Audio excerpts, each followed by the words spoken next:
V sredo 9. septembra 2015 je v sproščenem ambientu kinodvorane Slovenske kinoteke potekala novinarska konferenca, kjer so vodja festivala slovenskega filma Igor Prasel, vodja Slovenskega filmskega centra Joško Rutar in Sabina Briški predstavili novosti letošnjega že 18. festivala slovenskega filma.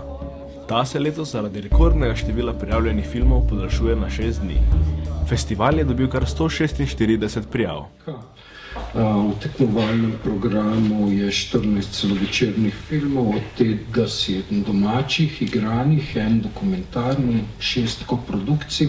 Poseben poudarek pa bo letos tudi na kratkih filmih. Posebno mesto smo se odločili, da v bistvu poleg 3 programov kratkih filmov v tekmovalnem programu in 2 programov študijskih kratkih filmov v tekmovalnem programu dodamo še kot predfilme kratke filme k celovečernim filmom. Torej tudi ti filmi, ki se bodo kot predfilmi prikazali, tekmujejo za vse vestne pač v svojih kategorijah.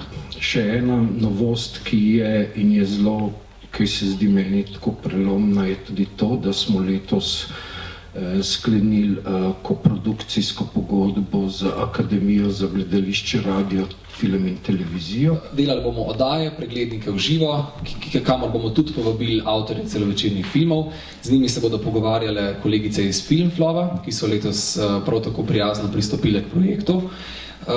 In kot je že omenil direktor Slovenskega filmskega centra, bomo organizirali tudi filmski program. Letošnji festival bo pospremil tudi strokovni program, ki ga pripravljajo Center Ustvarjalna Evropa v Sloveniji, Slovenski filmski center in zavod AIPA. Končno smo vzpostavili sodelovanje z revijo Ekran. To je pač še ena zadeva, v bistvu revijo Ekran, ki tudi jo izdaja Slovenska kinoteka, in revija Ekran je že pospremila v bistvu festival slovenskega filma letošnjo edicijo na pot v svoji zadnji izdaji. Mi smo pripravljeni in vas pričakujemo. Se vidimo v Portorožu.